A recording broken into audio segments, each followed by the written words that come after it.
I know you're gonna dig this.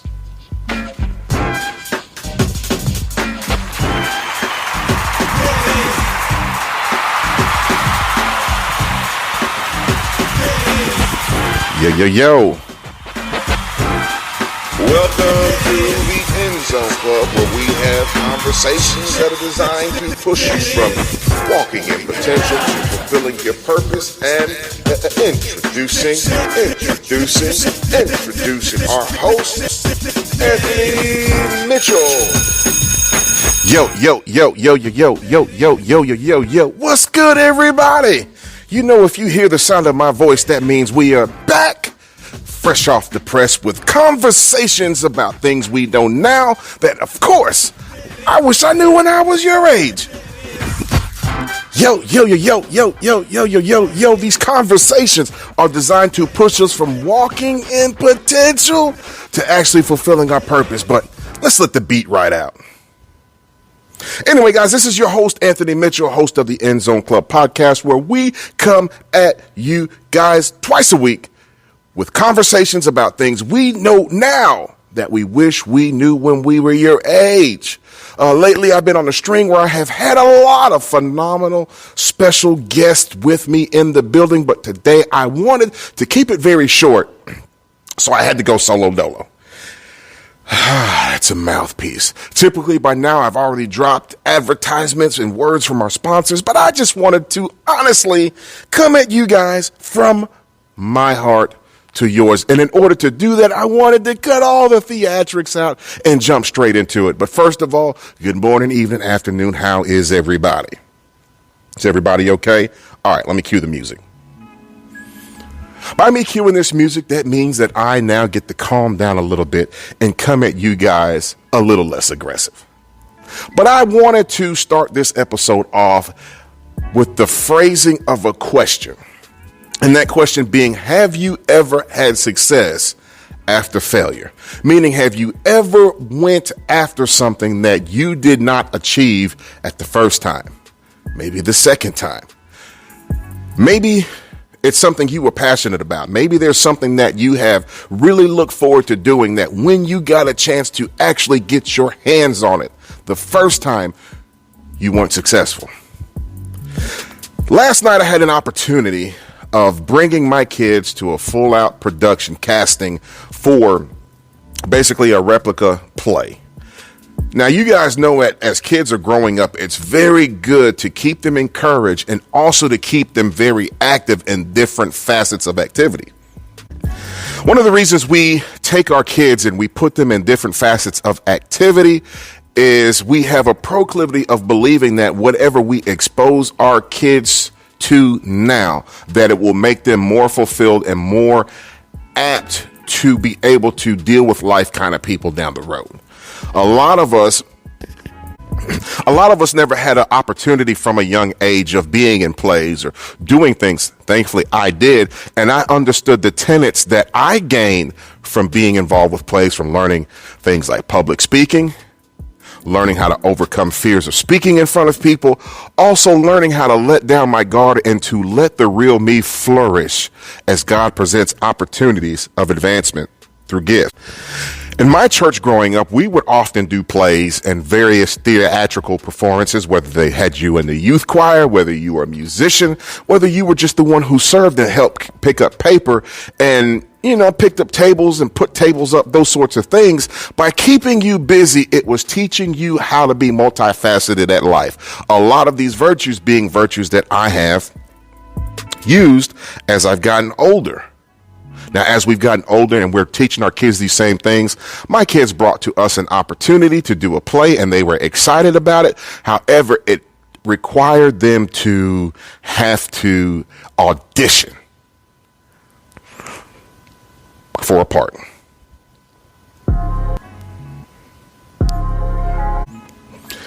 Something my kids have done before is this. They've been in various school plays leading up to this time, but this is probably the biggest part they had ever been in. And because they were so excited, in their mind, somehow they probably didn't know how many people would also be hoping to get cast into some of the same roles that they were in. So we go in, they do their parts. First, let me rewind it. You come in, you have to sign various forms of media releases, press releases, health releases, basically giving your kids the opportunity to be able to shine in this production, or at least to do their parts. And then numbers are assigned and corresponding numbers are placed on the paper. That way they don't mix up who is who when these kids are finally given their chance to shine. So my middle girl, she was super excited. She looked forward to it. She practiced her song. She practiced her hand placement and platform deportment. And she just knew she was going to come in and do her best. Now, as the production goes on, it's very apparent that there are other kids there that maybe have done these particular roles before. Not saying it gives them an advantage, but they have done this before.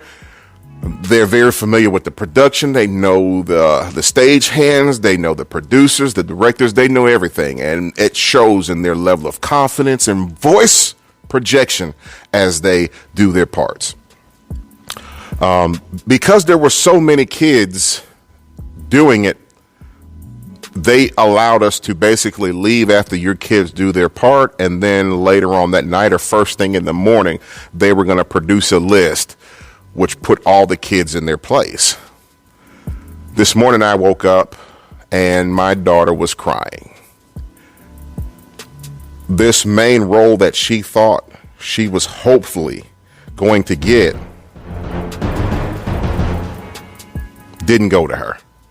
It went to somebody else. However, she was still a part of the production, which honestly, she didn't want to give me. She wanted exactly what she wanted. And as a father, I got a chance to comfort her and just provide stories from my own experience.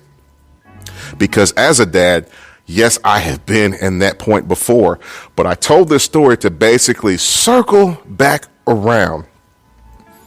I want to hear from some of you guys. How did you handle failure? As a parent, my heart yearns for my kids to have opportunities that I never had.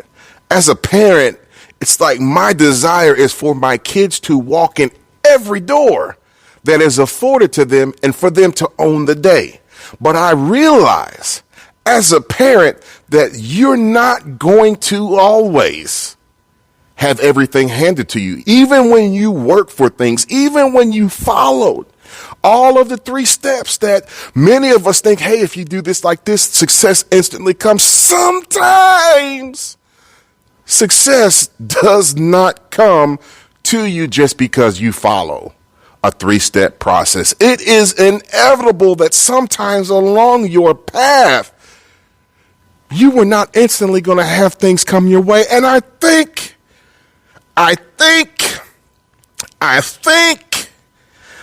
that is important, because to the adult that has gone through childhood and that has had everything go their way, that has never been tried, that has never walked through any fire or temptation and trial of life, when you finally experience life for what it's worth, you'll realize I don't have the roots to properly withstand my storm. I don't have the intestinal fortitude or wherewithal to see myself getting through this projection. So rewinding back in my story, going back to my conversation with my daughter, I brought her back in time when I was involved as a high school student doing various national competitions. I was involved, like most nerds are, with various social clubs, DECA, Skills USA, what's some more, Beta Club, National Honor Society. And one of the reasons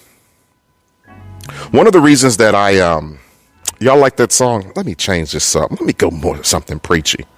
There we go. That sounds more mystic. But anyway, I was involved with different student organizations, and one of the caveats I had coming from a smaller town was we felt like if you wanted to make it in life, you had to position yourself in the hands of others. And when I mean hands of others, that means you have to do some other things outside of just doing well in the classroom, but you have to put yourself out there so that people can see you, and hopefully by your exposure, it'll open up scholarship opportunities. And I remember my first year making it to national competition in Skills USA. Matter of fact, you can Google Anthony Mitchell Skills USA, and the national organization did a podcast a couple years back, and I talked about that experience. But you're with the top 1% of high school and college students in the United States, Virgin Islands, Guam, Puerto Rico, and the Commonwealth. You're with these guys. And when you're from a small town that's only got 7,000 people, and you're in the same room competing for the same things as people from bigger high schools that have all kinds of funding, like the Philadelphias, the LAs, some of the bigger places, it can be intimidating to step in that same room and feel like you deserve the same opportunities they've got. I had a very country instructor. He was country. Man, he was country is what we call here in the South as a sugar sandwich. But there was a principle that he gave me, and he always told me, in whatever room you are in, feel like you own it. And even if you fail, learn where you failed at and get better in that area. So he was very critical of me leading up to this point, and I felt like it was personal. Like all this advice this man is always giving me, and I'm improving on this, and then he gives me something else. My myopic view as a young person was I didn't see what he saw in me. Shout out to Mr. Darnell Ramsher. I also shouted him out in the magazine and the podcast that came with my magazine feature because he had a profound effect. But as I got on that national stage, and I'm competing against the top individual from each state in my prospective field, I realized what he was preparing me for. He was an older man. He had seen these things before. I hadn't. And the first thing that wanted to envelop me was fear, because you're standing in front of judges. You're presenting something to them. They never smile at you until you mess up. But the competition is close. So my first year, I didn't even place in the top 10. They only judged, really, you have to compete, the top 50 compete, and then from there they take the top 8, and the top 8 vie for the top 3 spots. So if you don't place in the top 8 or 10 of your competition, you don't know where you placed. You just know you were in the best in the nation, but you weren't in the top of the top. So my first year, I get in there, I do my competition. Needless to say, I didn't place, but I was a fly on the wall. Even after my competition, I sat in the back of a couple of demonstrations and I watched their presentations, and I saw how much more advanced they were than I was in various areas of judging. So what I did was I took that information, took it back home to small town Mississippi, and I started incorporating more smiling, more fluid movements, more knowing how to engage my crowd and get people involved, more knowing how to sometimes let my speech talk for itself versus me over talking myself and not being able to land any talking points with the judges. As I began to incorporate these, I would go back to this national stage multiple times each year, climbing up in my rankings. To the final year I competed, there was a 3-way tie for first place. I ended up taking second place in the nation in my competition. But in that time, I learned a lot. And as I was learning, my confidence increased, my self-esteem increased, my belief that it's not about where you are, but it's about how much do you believe in yourself. We used to often be told it's not about the size of the dog in the fight, but the fight in the dog. So from that experience, I was able to look my daughter in the face, as well as her mother, my wife did as well, and let her know that every room you step in, I want you to look at that competition and make them feel intimidated that you were in the room, because you deserve to be here. You practiced. You don't take failure as a second option. Failure is not reaching your goal the first time, but it's because you didn't reach your desired altitude. You stay grounded on the ground, and you never decide to take another gander at how much higher you can rise the next time. In this house we believe. How do we deal with those signs? As a Christian, it can be difficult to respond to those. And how do we biblically and lovingly respond to those claims? Well, coming up on January 31st, you will get to see an interview with Rebecca McLaughlin. I will be interviewing her, asking her about her book. The Secular Creed is a book that covers these claims, and I have some extra questions for her. Come check it out on January 31st.